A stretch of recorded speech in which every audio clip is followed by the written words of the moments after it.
Welcome to Rashmi's रसोई। सुका जवळा, सुकी कर्दी किंवा सुके बोंबील तर आपण नेहमीच बनवत असतो, पण आज मी तुम्हाला खास आमच्या आगरी कोळी पद्धतीचं सुकं मोदकं कसं बनवायचं ही रेसिपी दाखवणार आहे। त्यासाठी हा व्हिडिओ तुम्ही शेवटपर्यंत बघा आणि माझ्या चॅनलला लाईक, शेअर आणि सबस्क्राइब करा। आज आपण तोंडी लावण्याकरता सुक्या मोदकाचं थपथपीत असं करणार आहोत तव्यातलं। त्यासाठी हे बघा, जवळपास 2 वाट्या एवढं हे सुकं मोदकं घेतलं आहे। असं हे सुकून एकदम बारीकसर होतं। हे बघा, दिसायला किती सुंदर दिसते। ह्याचं शेपट बगड वगैरे काहीच काढायची आपल्याला गरज नाही आहे। हे असे अख्खेच आपण ठेवणार आहोत। नंतर एक मोठ्या साईजचा कांदा असा लांबडा चिरून घेतला आहे। 2 हिरव्या मिरच्या वापरणार आहोत। एक टोमॅटो देखील बारीक चिरून वापरणार आहोत। 2 चमचे आलं लसूण क्रश, पाव कैरी घेतली आहे मी, कोकमाच्या ऐवजी आज कैरी वापरणार आहोत। पाव चमचा हळद, एक मोठा चमचा भरून घरचा हा आगरी कोळी मसाला आणि चवीप्रमाणे मीठ यूज करणार आहोत। हे जे मोदकं घेतलं आहे ना, तुम्हाला हवं असेल तर तुम्ही फक्त असं ना डोक्याचा भाग तोडून घेतला तरी चालेल, पण आज मी अगदी हे लहान लहानच आहे म्हणून डोकं पण असं काढून घेणार नाही, अख्खेच असे ठेवणार आहे। ह्याच्यामध्ये आता आपण पाणी ॲड करून जवळपास 15 मिनिटांसाठी हे थोडं भिजवून घ्यायचं आहे। मी इथे साध्या पाण्याचाच वापर केला आहे।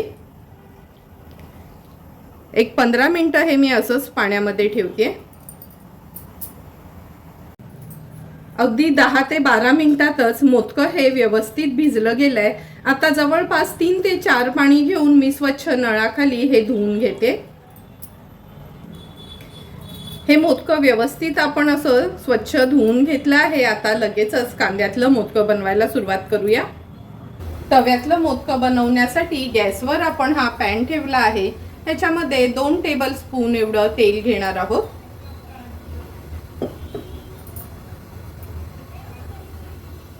तेल गरम होत आलं की आपण ह्याच्यामध्ये मोठा चमचा भरून आलं लसूण क्रश घेतला आहे।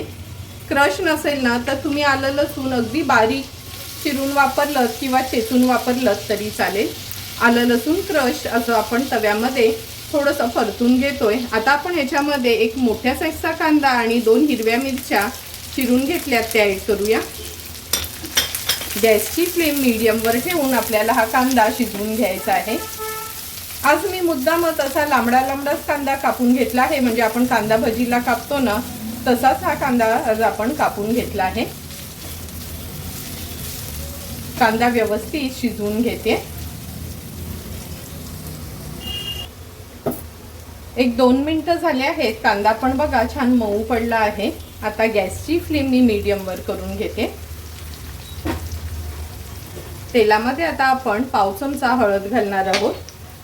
1 टेबलस्पून म्हणजेच एक मोठा चमचा भरून आपला हा घरचाच आगरी कोळी रश्मीज रसोईचा मसाला आहे। हळद आणि मसाला तेलावर छान परतून घ्यायचे।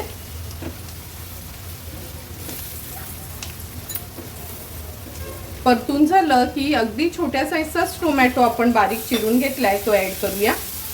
तो देखील व्यवस्थित मसाल्यासोबत असा परतून घेणार आहोत।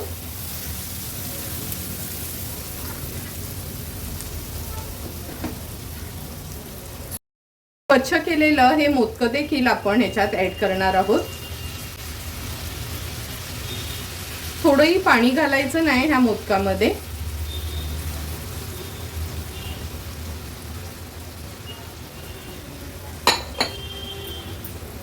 आता ह्याच्यात कैरी ॲड करते। कैरीच्या ऐवजी तुम्ही कोकम वापरलात तरी चालेल। आता कसा थोडा कैरीचा सीझन चालू झालाय म्हणून सुक्या मच्छीमध्ये ना कैरी छान लागते खायला। चवीप्रमाणे मीठ ॲड करूया। व्यवस्थित मिक्स करून घ्यायचे आपल्याला।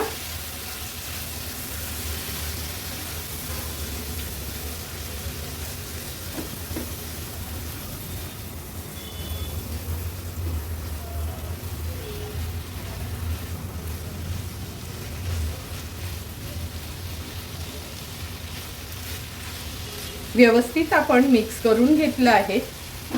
लक्षात ठेवा मात्र थेंबरी पाणी घालायचं नाही, असं वाफेवरच हे मोदकं आपल्याला शिजवून घ्यायचं आहे। आता ह्याच्यावर झाकण ठेवते। गॅसची फ्लेम लोवर ठेवते आणि एक 4 ते 5 मिनिटासाठी मोदकं व्यवस्थित आपण शिजवून घेणार आहोत. 5 ते 6 मिनिटं झाले, झाकण काढून बघूया आपण. तुम्ही बघू शकता वाफेवरच आपलं हे मोदकं कसं सुंदर असं तयार झालं आहे. व्यवस्थित ह्याला पलटून घेते. गॅसची फ्लेम आता मी मीडियम टू हाय वर ठेवते. थेंबरी पाणी न घालता अगदी सुंदर लोणच्यासारखंच आपलं हे मोदकं तयार झालं आहे. हाय फ्लेमवर अगदी 1 मिनिटासाठी ह्याला वाफ काढून घेऊया. मिनिटभर झाला आहे, झाकण काढून घेते. सुंदर असं आपलं हे सुकं मोदकं तयार झालं आहे.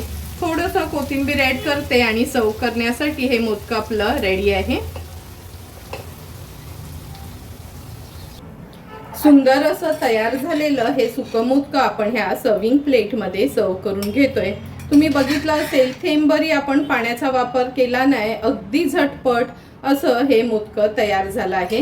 हे सुकं मोदकं तुम्ही चपाती किंवा भाकरी सोबत किंवा तांदळाचा पोळा असतो ना त्याच्यासोबत पण खाऊ शकता. तुम्हाला पण मी बनवलेलं हे आगळं वेगळं असं आमच्या आगरी कोळी पद्धतीचं सुकं मोदक्याची रेसिपी आवडली असेल तर तुम्ही पण नक्की एकदा तरी माझ्या पद्धतीने कैरी घालून हे सुकं मोदकं घरी ट्राय करा आणि मला कमेंट करून सांगा की तुम्ही बनवलेलं हे सुकं मोदकं कसं झालंय ते.